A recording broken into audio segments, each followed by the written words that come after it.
Welcome to the Morning Swim Show for Wednesday, February 29th, 2012. I'm your host, Peter Bush. In the Phoenix Monitor today, we'll talk to McGee Moody. He's the head swim coach at the University of South Carolina. The Lady Gamecocks just scored a huge victory, not the kind we're used to talking about here on the show. McGee Moody joins us right now in the Phoenix Monitor from Columbia, South Carolina. Coach, welcome to the Morning Swim Show. How are you? Hey, good. How are you? Good. Thanks for coming on. So, last fall, your ladies had the highest GPA among all Division I schools, according to the College Swim Coaches Association. That is quite the honor. Congrats. Thank you. Thank you very much. They worked very hard. They deserve it. So hope there's a nice bonus in your contract for it. I don't know. We'll have to work on that. I'll pass it along though.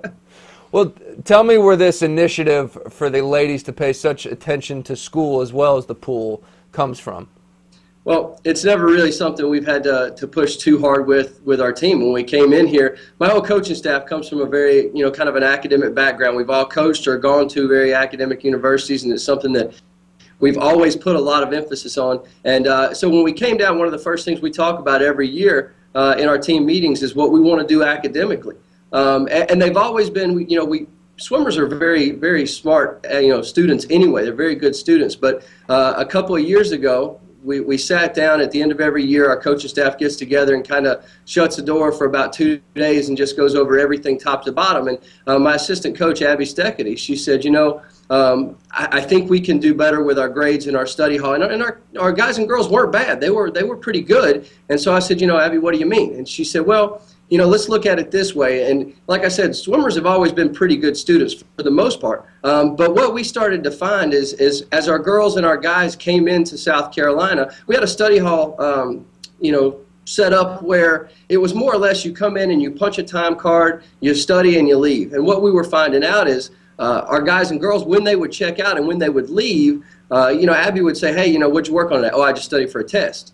Well, there wasn't a whole lot behind that, and what we were kind of finding out is because swimmers were such good students that, as they came through high school, they weren't challenged that much, and when they got into college and they figured out that, okay, wait, now, I've got to really get after this, a lot of them didn't know how to study. So Abby sat down and she said, what if we put in an objective-based study hall? So at the beginning of every week, what we start doing is going over, and Abby sits down, our academic advisor sits down and goes over objectives with each one of our guys and girls that are in study hall. And during that week, they have those objectives to accomplish. And if it takes them 3 hours a night, or if it takes them 45 minutes a night, when those objectives are complete, they're allowed to leave for that evening. And what we found is it allowed our athletes to start to really prioritize things that were coming up.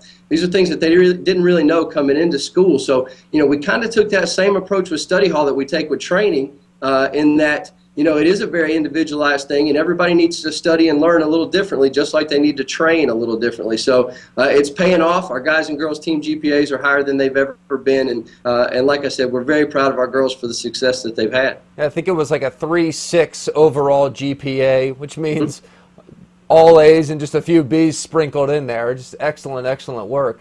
Do you find that it kind of becomes a team pride thing, like, hey, let's keep this up, and the ladies start pushing each other to make sure they go to class and do well at school? Yeah, it really is. I mean, and it's something, like I said, we don't have to push on them very hard anymore. And we have some young ladies that choose to stay in study hall as opposed to study on their own because they like the setup. We have a great academic center here. The Doty, which was just opened a year ago, is a brand new facility. And our guys and girls, it sets up a good study environment there. They go over there and they spend their time over there and they focus on what they need to do. So, it is a point of pride with our girls and our guys. Now, from time to time, our men take a little more prodding than our women do, but both teams do a good job, and they take a lot of pride in what they do. And one thing we push with them is, when you come to college, one of our rules here is you're not gonna just be a swimmer. You don't have college swimming without the college part. And so driving that home from day one is a big part of it. When they arrive on campus as a freshman, it really is kind of given to them of, okay, our first priority is academics. We're going to swim fast while we're here. We're going to improve while we're here, but you're going to make the grades, and we're going to prepare you to go out and be successful in the future. Pretty nice recruiting tool. Yeah, it does help. It does help, and we've got a lot of great facilities coming up here. But a lady named Dodie Anderson donated the money for our academic center, and she went to our athletic director and she said, "You know what? Got a lot of money. I want to donate it to the athletic department, but I want it to be for academics." That was her one stipulation, and they put together an academic center that is it's one of the nicest in the country. Did the athletic department do anything special to recognize this achievement? Well, I heard our name all over a lot of the radio stations in town, and I know we've had a lot of our sports information department has thrown it out online. A lot of different things going on, but yeah, our athletic director actually was talking about it a little bit last night on his radio show. Which, like I said, that's a good thing. I've had a lot of people around town come up and congratulate us. And like I said, to me, this is equally as important as anything we're going to do in the pool, because I think it's important for these young women when they graduate to be well-rounded student athletes and not forgetting the student part of it. So they are getting some recognition for their academics, which is good, and I think they're really happy about that too. That's good to know. Very happy to hear that. Well, tell me about how the swimming part went for you guys at SEC Championships recently, and you have any swimmers qualified for NCAAs? Yeah, we're still training right now. We're moving forward and getting ready for NC2As. We had some good performances. Amanda Ruckfuss was probably one of our standout swimmers. She did a good job in 200 breaststroke. She was off a little bit on her time from last year. Last year she was 2:08.3 in the 200 breaststroke at SECs. This year she was 2:09, which kind of set up the same way. We're really focusing on NCAAs this year and trying to make a big push at that top 8 and see where we can go from there.